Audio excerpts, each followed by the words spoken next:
बिस्मिल्लाहिर्रहमानिर्रहीम। अस्सलाम वालेकुम। आप देख रहे हैं हलाल फूड्स यूट्यूब चैनल। आज मैं आपके लिए स्वीट डिश की रेसिपी लेकर आई हूँ। जब कुछ बहुत जल्दी और फटाफट से तैयार करना हो तो आप इस रेसिपी को ज़रूर ट्राई कीजिएगा। बहुत मज़े की बनती है और थोड़े इंग्रेडिएंट से बन जाती है।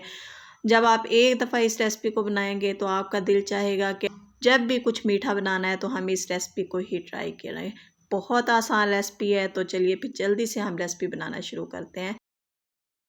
सबसे पहले मैंने 1.5 लीटर दूध लिया है और इसको मैंने एक पैन में डाल दिया है। इसको अब हमने बॉईल करना है, बिल्कुल स्लो फ्लेम करके इसको मैं चूल्हे पे रख देती हूँ उबलने के लिए।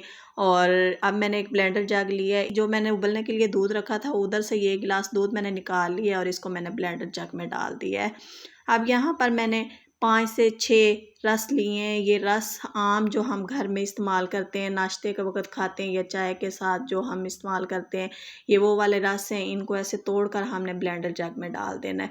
तोड़कर डाल दें, साबुत डाल दें, जैसे आपको ईज़ी लगे आपने वैसे ही इनको ब्लेंडर जग में डाल देना है। ये तकरीबन 5 मैंने रस डाल दिए हैं ब्लेंडर जग में और साथ 2 चम्मच मैंने चावलों का आटा जो है ना ये इसमें डाल दिया है। अब इस पे ढक्कन लगा के तो इन सारी चीज़ों को अच्छी तरह से हमने ब्लेंड कर लेना है। ये देखिए इनको मैंने ब्लेंड कर लिया है और जो रस थे वो बिल्कुल दूध के अंदर मिक्स हो गए हैं। और जो दूध उबलने के लिए हमने चूल्हे पर रखा था उसमें भी उबाल आने लग गए हैं। तो अब इसमें हाफ़ टी स्पून के बराबर हमने सब्ज़ इलायची का पाउडर शामिल कर देना है। इसको ऐसे अंदर मिक्स कर लेंगे और फिर इसमें हमने जो अभी मिक्सचर तैयार किया है रस वाला वो हमने इसमें शामिल कर देना है। ऐसे डालते जाएंगे। यहाँ पर हमने इसमें कंटिन्यूसली जो चम्मच है ये चलाते जाना है, चम्मच बिल्कुल भी नहीं रोकना है वरना इसके अंदर गुठलियाँ बन जाएंगी। मीडियम फ्लेम पर ऐसे चम्मच चलाते हुए हम इसको पकाते जाएंगे। बहुत जल्दी ये गाढ़ा होना शुरू हो जाएगा, बस 2 से 3 मिनट लगेंगे और इसने ना गाढ़े होना लग जाना है। ये देखिए 2 से 3 मिनट तक मैंने इसको पकाया है, तो अभी ये प्रॉपर गाढ़ा नहीं हुआ है। अब यहाँ पर मैंने इसमें चीनी ऐड करनी है। आधा कप मैं इसमें चीनी का शामिल कर रही हूँ। आपने अपने टेस्ट के मुताबिक चीनी इसमें डालनी है, यानी आप चीनी कम या ज़्यादा कर सकते हैं। जितना आपको चीनी का टेस्ट या फ्लेवर पसंद है उतनी आप चीनी डाल सकते हैं।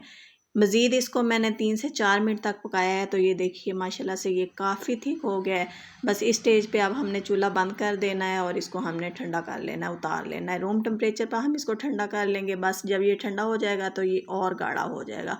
अब जिस बर्तन में हमने इसको सर्व करना है उसमें हम इसको डाल लेंगे और ऊपर से हमने इसको गार्निश कर देना है। ये अभी हमें थोड़ा सा पतला लग रहा है, लेकिन जब ये ठंडा हो जाएगा तो इसकी बिल्कुल परफेक्ट कंसिस्टेंसी आ जाएगी। अपनी मर्ज़ी के ड्राई फ्रूट से इसको गार्निश कर दें, बादाम डालें, पिस्ते डालें, काजू डालें, जो भी आपको ड्राई फ्रूट पसंद हो वो आप इसके ऊपर लगा सकते हैं। और अगर आपका बजट साथ दे तो चांदी के वर्क से इसको गार्निश कर दें। यकीन कीजिए कि बहुत ही मज़े की रेसिपी है। अब इसको घंटे डेढ़ के लिए हम फ्रिज में रख देंगे। जब बहुत अच्छी तरह से ये ठंडी हो जाएगी तो फिर हम इसको इंजॉय करेंगे। सर्व कीजिए और मज़े लेकर खाइए। रस हर घर में मौजूद होते हैं। अगर आपके घर में रस मौजूद नहीं भी हैं तो आपने स्पेशली रस मंगवाने और उनसे आपने ये फिरनी तैयार करनी है। आपको इंशाल्लाह ज़रूर ये रेसिपी पसंद आएगी। बस चंद मिनटों में ये तैयार हो जाती है। तो अगर आपको ये रेसिपी पसंद आए तो वीडियो को लाइक और शेयर कीजिएगा। चैनल को ज़रूर सब्सक्राइब कीजिएगा और कमेंट कीजिएगा कि आपको ये रेसिपी कैसी लगी। मिलते हैं दोबारा एक नई और अच्छी रेसिपी के साथ। जब तक के लिए अल्लाह हाफ़िज़।